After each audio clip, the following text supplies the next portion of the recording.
García Otero, solo por el 750 AM. Porque lo bueno deben ser escuchados por niños, niñas y adolescentes sin supervisión. Ingenieros de Venezuela presenta Conexión. Amigos de Radio Caracas Radio, todo el equipo que trabaja para ustedes a partir de esta hora los saluda, variada y abundante información que compartir y analizar como es costumbre la tarde de hoy. Esto es Conexión 750, comenzamos. Del Observatorio de Venezuela de la Universidad del Rosario, gracias por atendernos, buenas tardes. Hola, buenas tardes, María Alejandra, un gusto estar acá con usted. Un gusto conversar con nuestra invitada, quien conoce perfectamente el tema que debatimos en esta parte del programa, tiene que ver con la migración venezolana. Yo le pediría un primer comentario acerca de lo que ha ocurrido a comienzo. Justamente ayer salieron algunas de las primeras cifras de lo que ha pasado en la selva del Darién.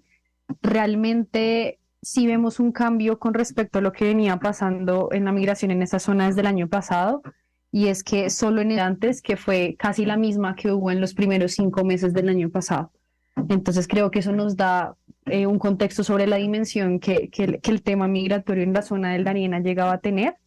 Las cifras que se tienen hasta la madrugada del día de ayer, 8 de febrero, es que han pasado este año estadísticas de vulnerabilidad que tenía la migración también hasta el año pasado. Entonces vemos una gran cantidad de familias completas, niños, niñas, adolescentes, en unos estados de vulnerabilidad bastante delicados, y pues por supuesto nos transcurren la selva en total desconocimiento para las autoridades, lo cual pues presupone unas debilidades institucionales grandísimas. También agregar pues las nacionalidades de esa migración.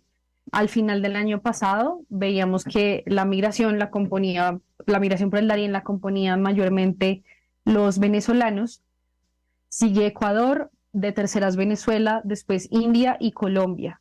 Y la de Venezuela pues es apenas más o menos un cuarto de la haitiana, entonces también ese es un cambio pues a tener en cuenta.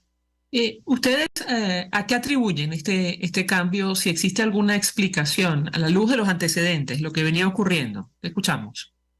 Y la causa principal vendría siendo pues el título 42, que es esta restricción que impuso Estados Unidos durante el mes de octubre del año pasado, 2022, que pues restringía el paso de migrantes irregulares de nacionalidad venezolana específicamente. Fue en este momento en el que vimos que, digamos, se anunció la medida y hubo una gran cantidad de migrantes que quedaron atrapados. Recordemos que ese título 42 lo que pues se propone justamente es lograr una migración regular, y que las personas venezolanas que tengan la intención de llegar a territorio estadounidense pues estén económicas suficientes para sostener a esta persona en caso de que no pueda conseguir empleo. Entonces diría yo que esa viene siendo la mayor causa, y pues efectivamente pues esta medida logró desestimular la migración irregular, que era en principio pues el propósito de los Estados Unidos. Distribuyan dentro de otros países en los que de pronto las medidas migratorias son más flexibles. Pues por supuesto Estados Unidos tiene esta restricción, y también otros países que exigen visa para los migrantes venezolanos, pues son esos países a los que los venezolanos no están pudiendo llegar, aunque sabemos que los pasos informales siempre existen. Los traficantes de personas están en su mayor auge, y ellos pues han logrado, igual que la migración irregular persista, y de ahí pues la necesidad de la vulnerabilidad de los migrantes.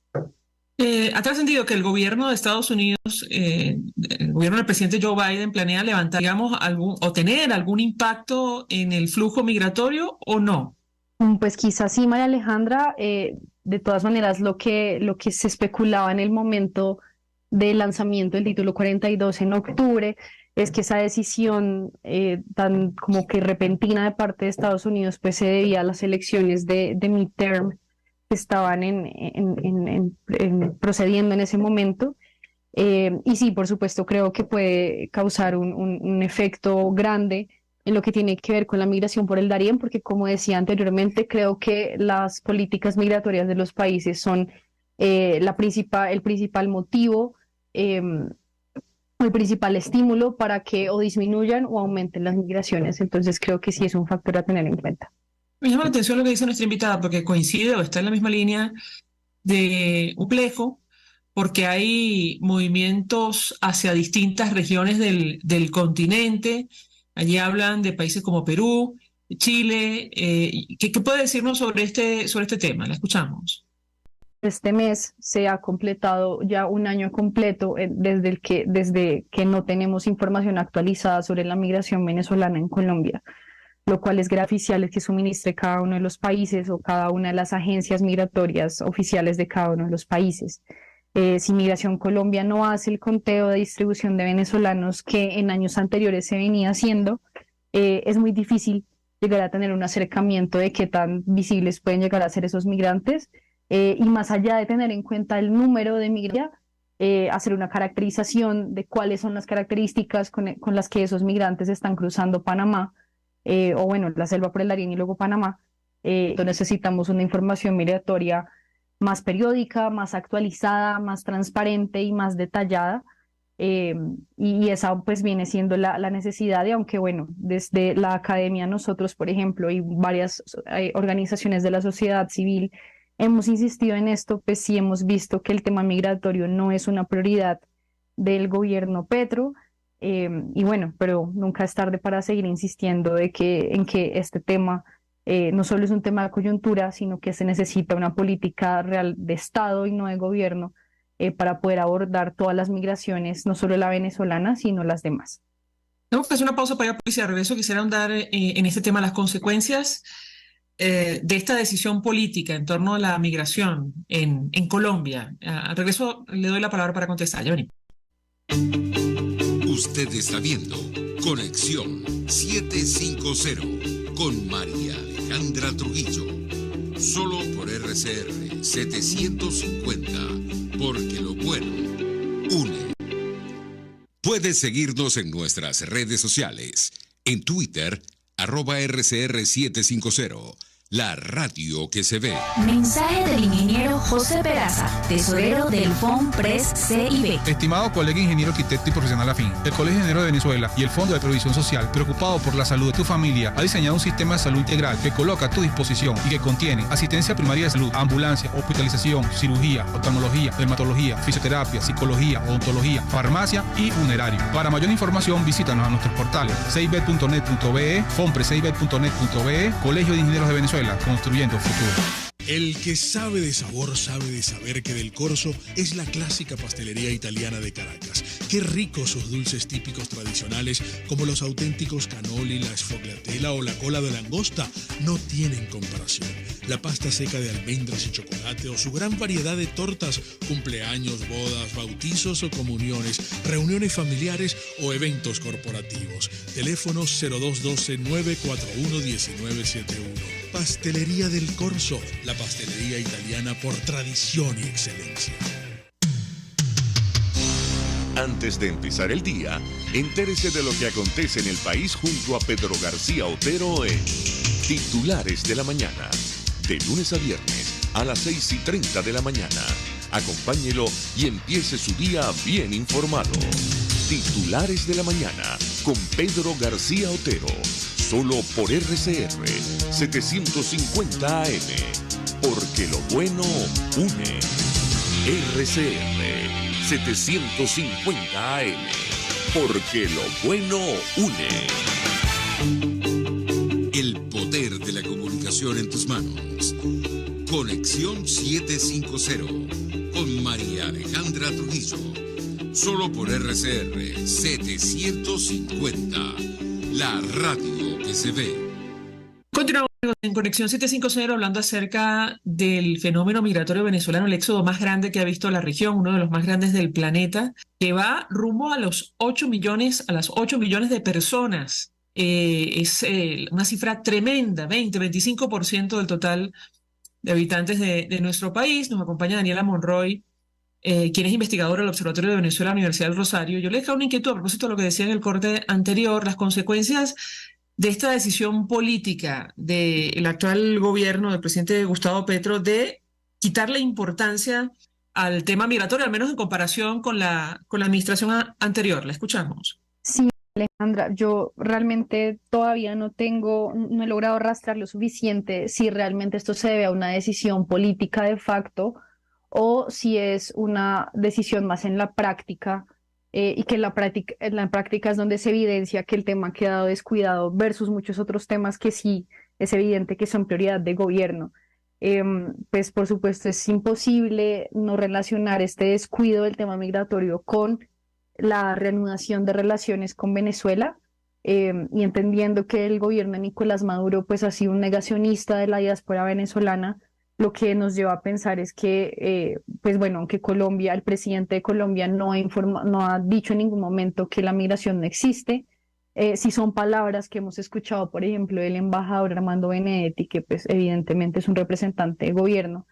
Y aunque el presidente Petro, por ejemplo, cuando se reabrió la frontera el año pasado, dijo públicamente en su pronunciamiento que la integración de los migrantes era importante, no hemos visto realmente directivas, digamos, a largo plazo y con gran alcance, desde presidencia o desde la Cancillería que aborden este tema en específico.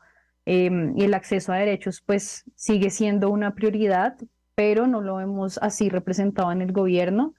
Y bueno, más allá de los temas de salud, educación y trabajo que vienen siendo los principales, creo que también es importante empezar a pensar por ejemplo, en vivienda, políticas de vivienda, desestimular el trabajo informal, por ejemplo, que son ya asuntos de mayor envergadura, pero que son competentes para los migrantes que se localizan en Colombia, que tienen en su mayoría vocación de permanencia. Igualmente hemos visto de parte del gobierno pues un descuido en lo que respecta al Estatuto Temporal de Protección para migrantes venezolanos.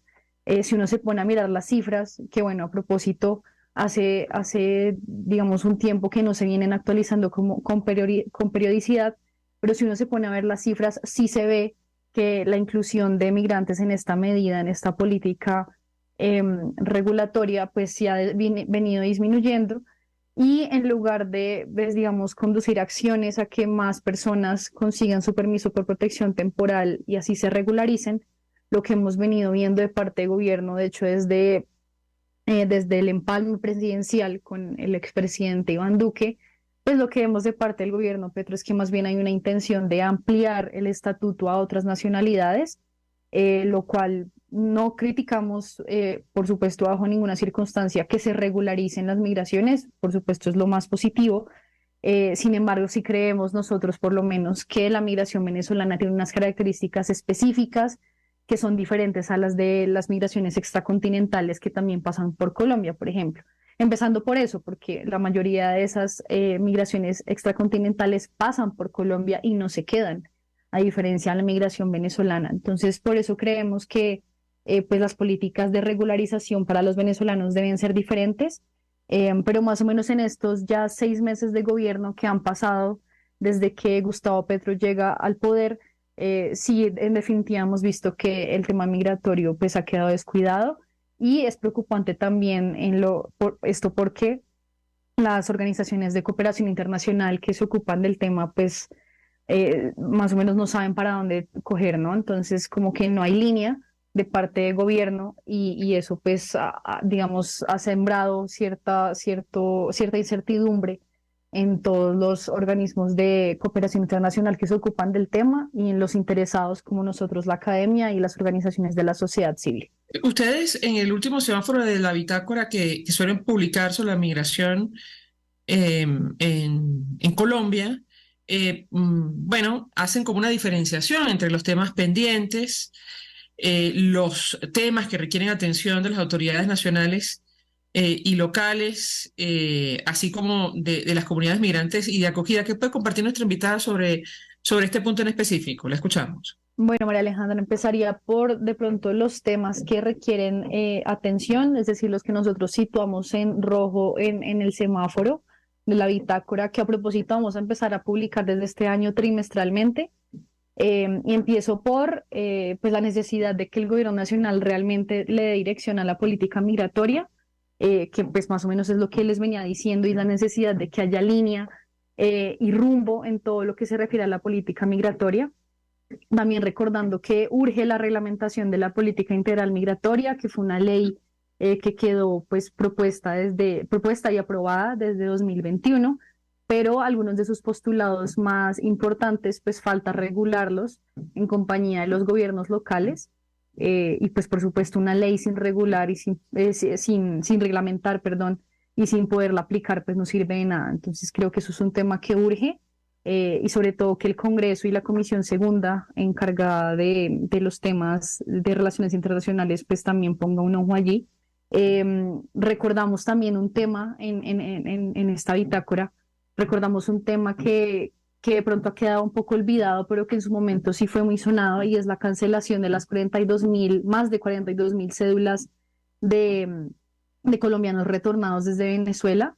Esto es un tema que todavía no ha quedado saldado, y hay personas de estas 42.000 que todavía tienen vulnerados sus derechos, pues por la cancelación de su documento de identidad.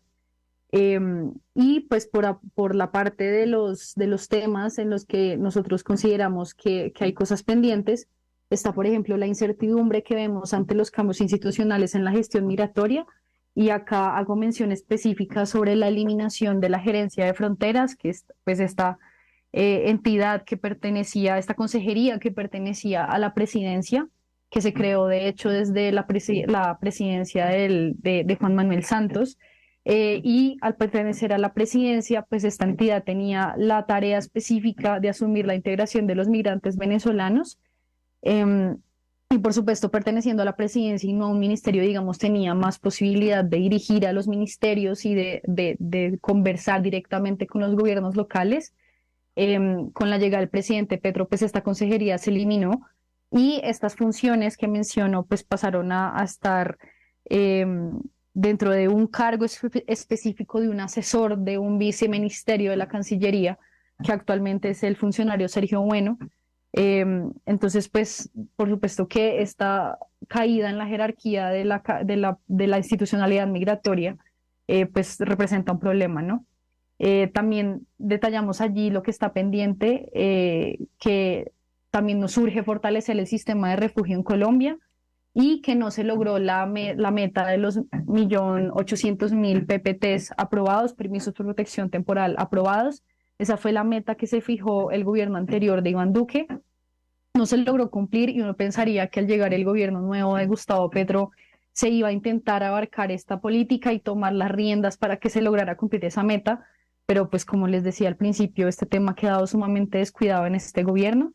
Y pues ya para finalizar los temas que sí vemos como positivos y que situamos en el color verde, está que Colombia va a participar en espacios multilaterales para abordar la migración en la región. Eso sí es algo positivo que hemos visto desde la Cancillería, por lo menos desde la vicecanciller Laura Gil. Hay una intención de posesionar el tema migratorio como un tema que debe ser abordado por toda la región, y digamos bajo el principio de corresponsabilidad con otros países de la región. Y eso se ha hecho en la OEA y bueno, dentro de otros espacios multilaterales en los que está Colombia.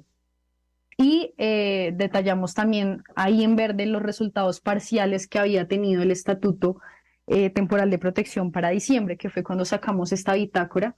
Y pues ahí detallamos estas cifras en específico. La encuesta de caracterización socioeconómica contaba para ese momento con una cifra de 2.351.000 migrantes que la habían aplicado. Y hago mención en esto específicamente que la encuesta de caracterización socioeconómica pues es una base de datos sumamente importante, tal vez la base de datos con mayor información sobre la diáspora venezolana que hay en el mundo. Y el gobierno pasado, Iván Duque, había prometido publicar estos datos pues para la toma de decisiones y la formulación de políticas públicas en los gobiernos locales, y esto nunca ocurrió. Entonces, que sea un llamado para el gobierno Petro de que tome esos datos y los publique, y que se los pase pues a los gobiernos locales para que puedan hacerlo pertinente en la integración de los migrantes, que es, digamos, nuestro objetivo y el objetivo que debería tener toda la sociedad colombiana y el país. Finalmente, ¿cuál es la perspectiva que tienen ustedes de cara a este año 2023 con relación a la migración venezolana? La escuchamos. Bueno, pues digamos, la perspectiva sigue siendo que se desarrollen políticas migratorias en todos los países. Creo yo que igual Colombia sí va a tener, por ejemplo, un papel de liderazgo dentro del sistema internacional en lo que se refiere al tema No creo que de migración venezolana en específico, porque la intención del gobierno es difundir esta idea de que las migraciones, digamos que abordar o gestionar las migraciones es importante y no solo un flujo migratorio en específico. Entonces creo que hacia allá pueden ir las cosas en este momento. Me preocupa personalmente la situación en el Darién, como contaba también al inicio, pues las cifras nos dicen que el paso de personas por allí tiende al aumento. Y solo las políticas migratorias de los países pueden cambiar o pueden revertir estas cifras. Sin embargo, ya la migración irregular, pues es, digamos que el diario vivir de Panamá, el diario vivir de los países suramericanos que son de tránsito, como por ejemplo Colombia o incluso Venezuela. Entonces, pues me preocupa bastante la vulnerabilidad, pero también al llegar a cuál es la probabilidad que tienen estas personas de vivir bien con calidad de vida y también de que las comunidades receptoras tengan calidad de vida al recibir a los migrantes. Entonces creo que esas deberían ser las preocupaciones para este año y bueno, esperemos que el sistema internacional se ocupe de abordar esas preocupaciones también. Gracias a Daniela Monroy por atendernos, acompañarnos estos minutos, investigadora del Observatorio de Venezuela de la Universidad del Rosario, expresando opinión y análisis acerca del tema que debatimos en esta parte del programa, que tiene que ver justamente con el éxodo, la diáspora venezolana, las perspectivas de cara a este año 2023. Vamos a la pausa, al regreso venimos con más.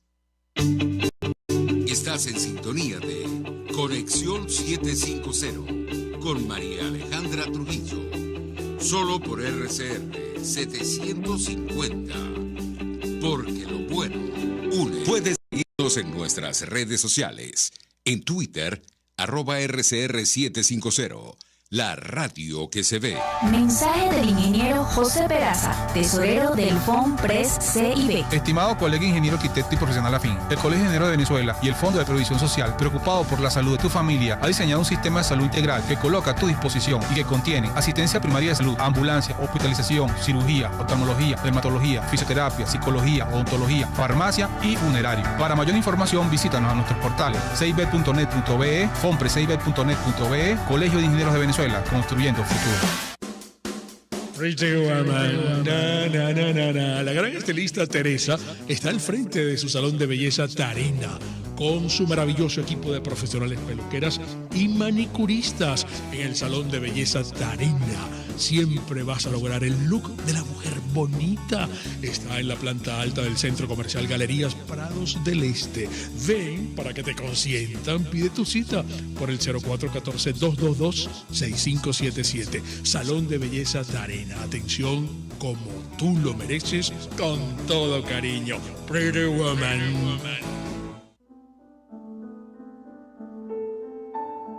La Academia de Ciencias Físicas, Matemáticas y Naturales presenta El progreso tiene su ciencia. Hoy presentamos la nucleación. En la unión está la fuerza. Este sabio refrán aplica hasta en el diminuto mundo de las nanopartículas, tal como lo demostraron los doctores Benjamin Sharifker y Jorge Mostani con su teoría sobre la nucleación. Desprovistas de carga eléctrica, las partículas muy pequeñas o nanopartículas no son capaces de formar estructuras estables o duraderas. Sin embargo, los iones o partículas cargadas eléctricamente contenidas en una solución ceden su carga y se organizan en cristales por efecto del potencial, dando como resultado una inmensa variedad de formas estables de un elemento mediante un proceso denominado nucleación. La nucleación ocurre en una diversidad de procesos naturales como la formación de nubes o el crecimiento de corales, pero su uso de manera controlada ha generado un nuevo campo, la nanotecnología, con innumerables aplicaciones en la medicina, en el ambiente y en la industria energética y electrónica. En el laboratorio de la Universidad Simón Bolívar, los doctores Benjamin Sharifker y Jorge Mostani, junto a sus discípulos, han estudiado la nucleación desde los años 80 y han propuesto una teoría de nucleación que se ha convertido en el modelo estándar para explicar la deposición de nanopartículas metálicas en superficies. Estos investigadores, además, estudian formas de eliminar contaminantes orgánicos de aguas residuales mediante reacciones químicas y de procesar de manera limpia recursos energéticos fósiles, entre otras cosas. Los doctores Benjamín Sharifker y Jorge Mostani son miembros de la Academia de Ciencias Físicas, Matemáticas y Naturales. Sus descubrimientos son un aporte significativo al desarrollo de nuevas tecnologías al servicio de la sociedad. El progreso tiene su ciencia. La Academia de Ciencias Físicas, Matemáticas y Naturales presentó El progreso tiene su ciencia. RCR 750 AM, porque lo bueno une. María Alejandra Trujillo te acompaña en Conexión 750, solo en RCR 750, la radio que se ve. Claro y raspado. Continuamos, amigos, en Conexión 750 y en esta parte del programa saludamos a nuestro invitado Armando Chacín, quien fue presidente de la Federación Nacional de Ganaderos. Conoce el tema que vamos a debatir. Gracias por atendernos. Buenas tardes. Buenas tardes, María Alejandra, y por supuesto a todos tus seguidores. Pues mucho interés de conocer los detalles que pueda compartir con nosotros acerca del sector de producción de carne en nuestro país. Entre otras cosas, hace algunos días decía el actual presidente de FEDENAGA que Venezuela es el único país de América con fiebre aftosa en ganado. ¿Esto por qué? Lo escuchamos. Sí, vamos a aclarar un poco la noticia porque, bueno, hay algún desconocimiento, quizás no del presidente, sino algún desconocimiento de las personas en lo que es. O sea, nosotros no podemos decir que en Venezuela, no podemos decir que hay o no hay, porque precisamente somos el único país que no está calificado libre de fiebre aftosa. Sabemos que hay enfermedades vesiculares, pero tampoco tenemos los resultados de esas enfermedades vesiculares. Entonces, nosotros necesitamos esa calificación internacional, no solamente para demostrar que tenemos un ganado sano, que yo estoy totalmente de acuerdo que podemos estar cerca de tener un ganado bastante sano, uno de los rebaños más grandes que hay de ganadería doble propósito en Latinoamérica, pero que también estamos claros que nosotros tenemos que trabajar para poder lograr ese estatus con la visión de poder exportar no solamente a los países del Medio Oriente que están en el mismo estatus, sino a todos, y que podamos emprender a la gente embutidos, cualquier tipo de cosa, y llevarlo al Caribe, y que de alguna forma dinamice también la economía, ¿no? Yo creo que eso es lo que estamos tratando de buscar en vista del potencial que tiene Venezuela, que tiene más de 30 millones de hectáreas ávidas para producir alimentos, y en el mejor de los casos, en este momento estamos alrededor de 7 millones de hectáreas produciendo, así que hay un potencial enorme para poder crecer en la agricultura y la ganadería, y que nosotros tenemos que buscar si queremos de alguna manera pues tener una economía un poco más sólida y sana y no estar dependiendo de los barriles de petróleo y su complemento y su compromiso, ¿no? Que es ponerlos sobre la tierra y poderlos poner en otras latitudes. Así que hay una oportunidad. Los organismos internacionales que tienen que ver con la alimentación están pidiendo triplicar la producción, y nosotros estamos pidiendo poder accesar a ese mercado internacional, porque Venezuela tiene la posibilidad de saciar las necesidades internas y saciar mercados internacionales, que hay bastante mercados que necesitan pues de la carne y de los lácteos, y que necesitamos tener ese estatus. Entonces no es que haya fiebre aftosa, posiblemente lo haya, no hay nadie que la pueda detectar, ¿no? Porque bueno, para eso existe un laboratorio y no tenemos los resultados oficiales de las pruebas de laboratorio de las enfermedades vesiculares que se han presentado en los últimos meses, pero sí estamos claros que no podemos concursar con productos ni lácteos ni cárnicos en mercados internacionales, en vista de que nosotros tenemos que cumplir con algunos requerimientos que el protocolo decide la COSALFA y lo decide Panastosa para que nosotros podamos ser un país libre de fiebre aftosa. Ahora, aunque, como dice nuestro invitado, es cuestión de interpretación, hay hechos concretos, y me corregirá si me equivoco, para que Venezuela sea incluida entre los países libres de fiebre aftosa.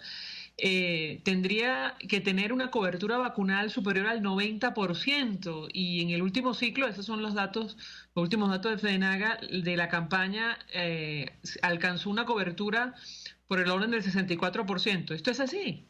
Eso es totalmente correcto, y hemos venido subiendo en vista de un esfuerzo que ha hecho una institución que creamos los privados. Nos pudimos poner de acuerdo los privados, tanto de los sectores oficialistas y de cualquier tipo de sector que tiene que ver con la ganadería en Venezuela, para podernos poner de acuerdo en las campañas de vacunación. Eso se está impulsando, y la idea es llegar entre un 85 y un 90%. La idea es tratar de llegar al año 2025, que son 3 años que tiene que existir de vacunación, con ese porcentaje de cobertura, tratar de llegar al año 2025 y que nos califiquen con el estatus libre de fiebre aftosa, acompañado por supuesto de Panastosa, que es un organismo internacional que tiene interés en que nosotros podamos cumplir con ese objetivo, y por supuesto acompañado del sector oficial, que es el INSAI, que bueno, nos hemos ido poniendo de acuerdo poco a poco, pero todavía falta mucho para que podamos nosotros llegar a lo que nosotros queremos. Sin embargo, nos asombra que esté más del 60% en el tema de la vacunación, en vista de que en Venezuela prácticamente se dejó el programa de vacunación de fiebre aftosa prácticamente a un lado, sin mucha inspección, y que había mucha gente, y debo decirlo con toda responsabilidad, había muchos productores agropecuarios comprando los certificados sin vacunar, y los certificados no inmunizan, y por supuesto las enfermedades vesiculares, única y exclusivamente con una prueba de laboratorio se sabe si vacunaron o no, y cuando sale el brote, para que tengamos entendido, en todos los demás países, esos animales tienen que sacrificarse, y básicamente el productor, esa es su pena, por lo tanto tiene que vacunar, y tiene la obligación de vacunar en vista de que puede perder el rebaño, y que no es fácil hoy en día en Venezuela, que no hay banca, no hay nada que pueda financiar, no hay ayuda de ningún tipo, volver otra vez nuevamente a levantar un rebaño. Así es que hoy hay que cuidar el rebaño más que nunca, además que es una vacuna demasiado económica, es una vacuna que aproximadamente un frasco cuesta $22 de 50 dosis, es algo muy económico, y que es una inversión que hacen los productores agropecuarios en vista de que podemos producir más y tener más mercado y tener más consumidores, no solamente en Venezuela, sino en otras latitudes. Sobre esto quería preguntarle, porque una de las consecuencias, entre otras cosas, de esta situación es que Venezuela no tiene acceso a mercados que son francamente exigentes en el mundo, ¿correcto? Sí, o sea, todos los mercados que están calificados libres de fiebre aftosa no aceptan ni productos ni subproductos que vengan de mercados de países que no tengan la calificación. Eso es aproximadamente el 50 o el 60% del mercado internacional, es mucho.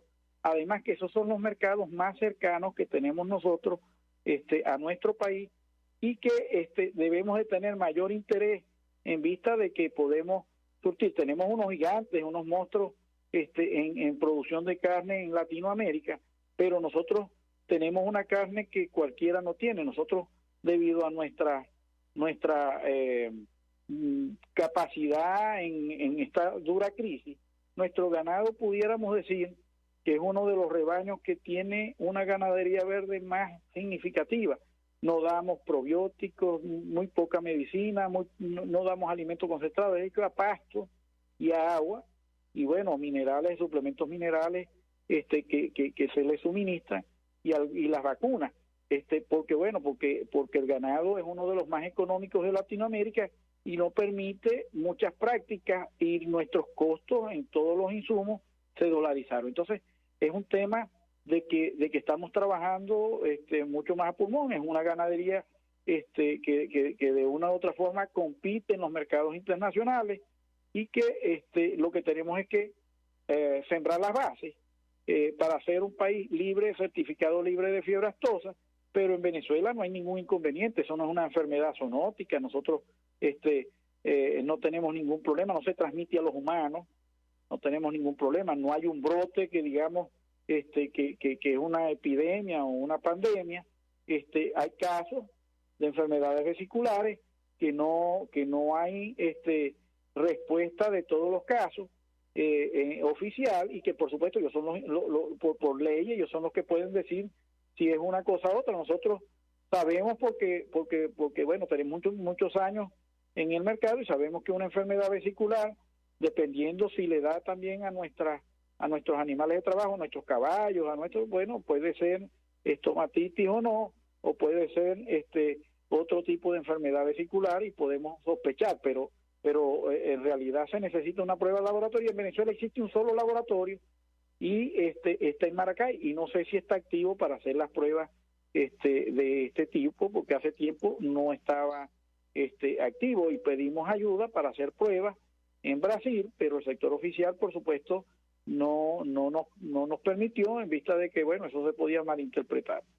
Tengo que hacer una publicidad, referirme al sector ganadero en general, porque contrasta, bueno, la información según la cual en 2022 hubo un incremento de la producción, pero al mismo tiempo también pues creció el número de denuncias por robo de ganado en los estados fronterizos de nuestro país. Al regreso quisiera referirme a ambos temas. Ya venimos. Con gusto.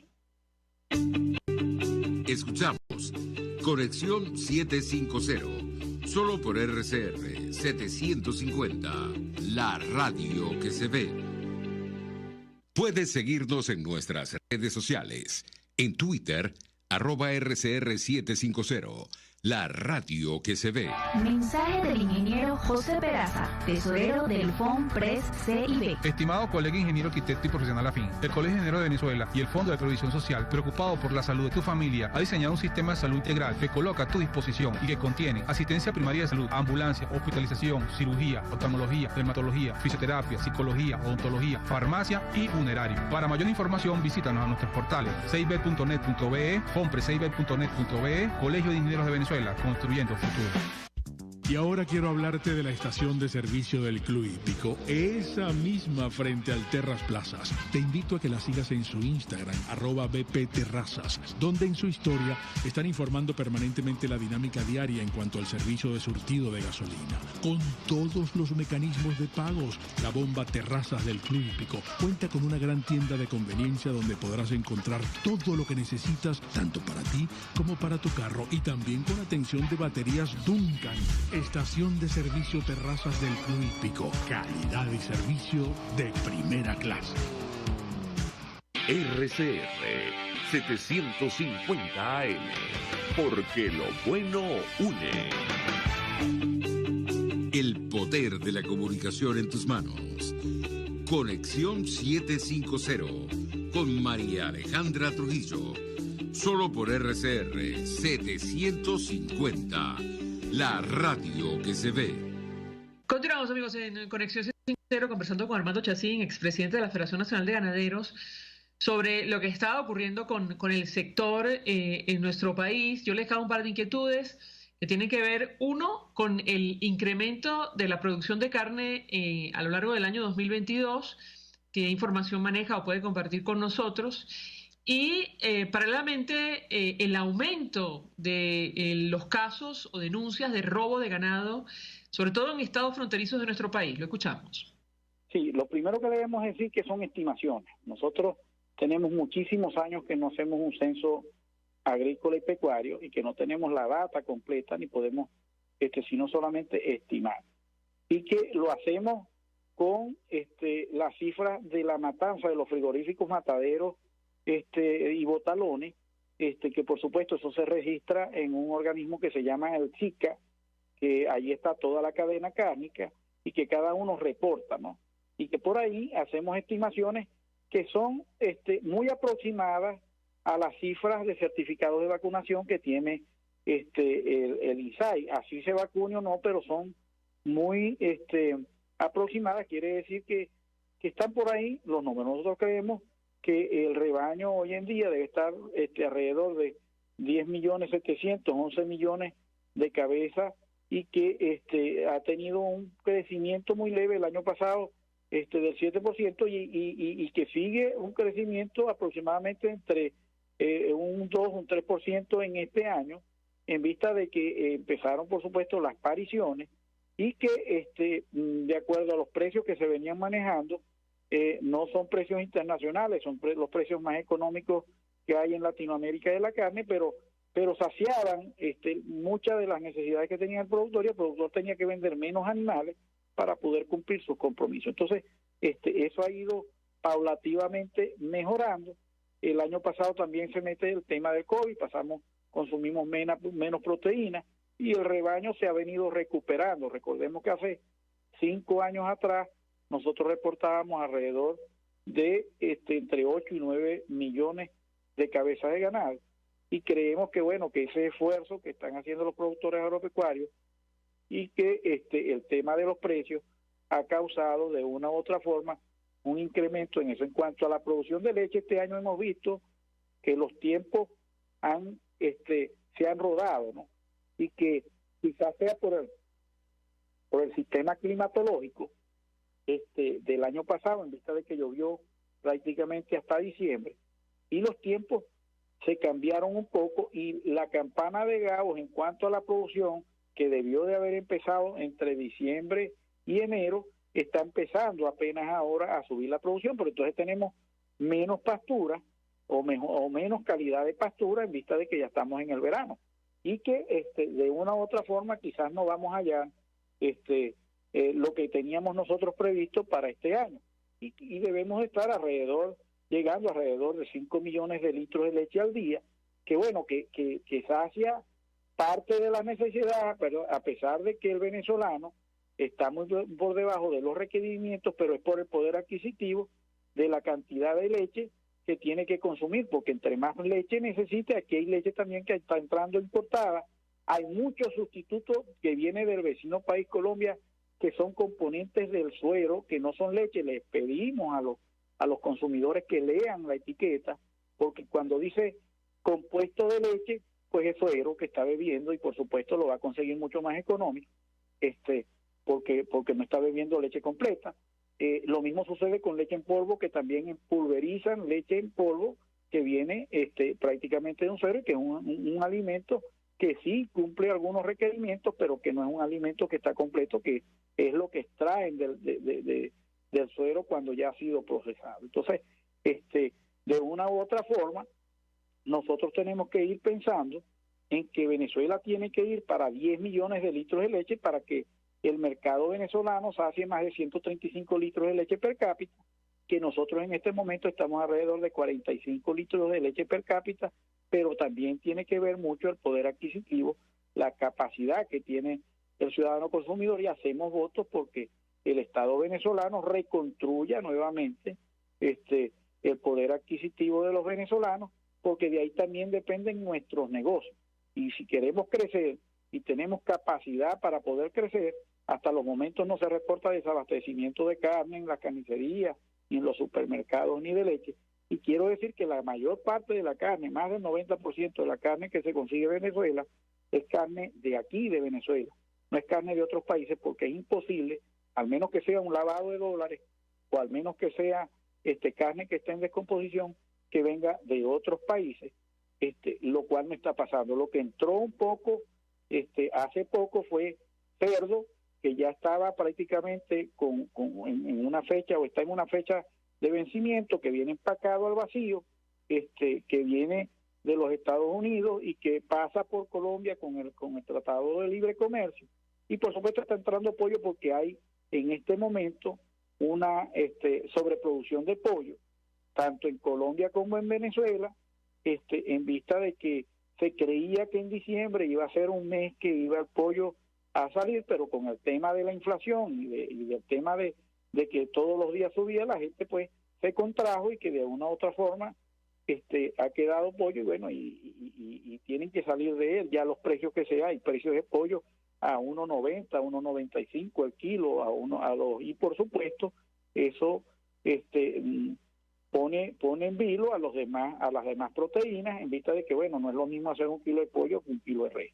Finalmente le pregunto sobre el incremento de los robos de ganado, sobre todo en estados fronterizos, y las denuncias sobre la acción del Ejército de Liberación Nacional. El productor agropecuario Santos Torrealba advirtió ya en noviembre que un grupo del ELN tomó su hato de nombre Los Samuracos, ubicado en el municipio de Rómulo Gallegos, en Apure, y le estaban exigiendo para ese momento $1 millón para devolvérselo. ¿Qué puede decirnos? Lo escuchamos. Bueno, eso viene pasando y lo hemos denunciado ante las autoridades, y lo venimos haciendo, y la nueva Junta Directiva de la Federación Nacional de Ganaderos lo viene trabajando. Se ha denunciado inclusive a manos de la Fiscalía, en vista que irregulares de Colombia han tomado territorio venezolano y han ido avanzando, y poco o nada se ha podido hacer. Y no es que están tomando solamente atos, es que se ven presencia ya en partes pobladas que de una u otra forma son los que llevan la voz cantante y los que llevan, digamos, una especie de seguridad.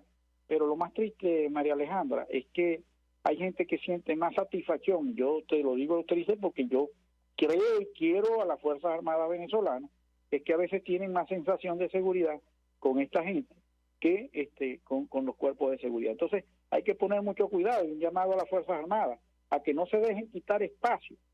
El único que está cuidando espacios en este momento en la frontera es el productor agropecuario campesino, que está haciendo presencia diaria en sus unidades de producción. Pero si no le prestan la atención debida, por supuesto, que ese territorio terminará en manos de irregulares. Hay de todo tipo allí de eso, y que eso pasa en Apure, pasa en el Zulia, pasa en muchos estados que hacen presencia algunos grupos de este tipo, en donde inclusive Barinas, Bolívar, o sea, nosotros tenemos las denuncias que se han ido y las hemos hecho, y bueno, y se ha conseguido a veces avances más por los medios de comunicación para que tomen alguna visión, a pesar de que bueno, que corre riesgo, pero nosotros no estamos dispuestos a ceder espacios en Venezuela, y creemos que hay que poner un poco más de mano dura con eso, y le pedimos pues a las fuerzas militares a que hagan su trabajo, a que cumplan con la soberanía nacional, con el resguardo de la soberanía nacional, que nosotros tenemos nuestro trabajo, que es producir alimentos, y estamos tratando de producir todos los alimentos que Venezuela necesita, a pesar de las adversidades que nosotros hemos pasado. Yo creo que no vale la pena enumerarlo. Y con el tema del abigeato, ese es un tema muy duro. Nosotros llegamos a contabilizar hace 2 años 700.000 animales entre los que salían por la frontera y lo del abigeato. Y cuando decíamos eso era casi que el 10% del rebaño. O sea, no podía crecer nuestro rebaño porque prácticamente todo se estaba sacrificando, y se estaba parte se estaba llevando hacia nuestro vecino país Colombia, y que creemos que se ha hecho algo porque básicamente los precios ya que tenemos nosotros en Venezuela, que era lo que le decíamos, no permiten pagar tantas alcabalas para tener una ganancia en Colombia. Cuando los precios en Venezuela son muy bajos y en Colombia son muy altos, entonces se dispara el contrabando, en vista de que es una frontera de más de 2.400 kilómetros y que es permeable prácticamente toda. O sea, nadie puede creer que la frontera colombo-venezolana está cerrada, ni se cerró. Cerrarán los puentes, pero por ganado, si pasa la gasolina y pasa el combustible, que no tiene cómo caminar, imagínate tú, una res que tiene 4 patas y no puede caminar o puede caminar. Entonces, son cosas que hay que trabajar porque el país tiene que crecer. Y yo creo que cada venezolano tiene que hacer lo suyo, ¿no? Nosotros hacer alimentos y producir alimentos y buscar cómo crecer. Y el Estado venezolano garantizar la seguridad de los productores agropecuarios en el campo y la soberanía. Para eso nosotros en la Asamblea Nacional hace más de 2 años metimos un proyecto de ley que se llama la Ley de Protección a la Actividad Agrícola y Ganadera, se llama exactamente ganadera, y todavía estamos esperando la sanción de la ley. Siquiera que nos digan eso no sirve, plantéennoslas de otra forma. Entonces, esos son leyes que bajarían el delito muy grandemente, porque dan penas un poco más duras, inclusive la confiscación. Si tú en un matadero dejas meter ganado robado o para matar y no te das cuenta de que el ganado está robado y de que las guías son las oficiales y mataste sin guía, pues tu matadero puede ser llevado a confiscación. Y todo lo que se ha utilizado para el hurto de cualquier actividad, inclusive el asesinato de un trabajador o el asesinato o el secuestro de un productor, tiene penas duras porque se considera que es el elemento de producción y que cada día hay menos y que tenemos que cuidarlo y vigilarlo, porque la carne hoy, si la estuviéramos comprando en otro país, estuviéramos comprando carne en las carnicerías a más de $10, y hoy todavía podemos comprar carne entre $6 y $7 en las carnicerías venezolanas. Así que se ha hecho un gran esfuerzo, pero el Estado tiene que poner más el hombro, porque queda como fallo, ¿no? Queda como fallo ante el esfuerzo que hacen los productores agrícolas y pecuarios del país. Armando Chacín, 1.000.000 de gracias por atendernos, acompañarnos estos minutos, además expresar opinión, análisis, información valiosa acerca del tema que hemos debatido en esta parte del programa. Tiene que ver con la situación del sector ganadero en Venezuela. Gracias. Nosotros nos despedimos y lo hacemos a nombre de Jaime Nestares en la Dirección General de la Estación, en la gerencia de producción, Caterín Manzano, en la producción, Jay Pacheco, en los controles, Gregorio González, quien tuvo el placer de acompañarles, María Alejandra Trujillo.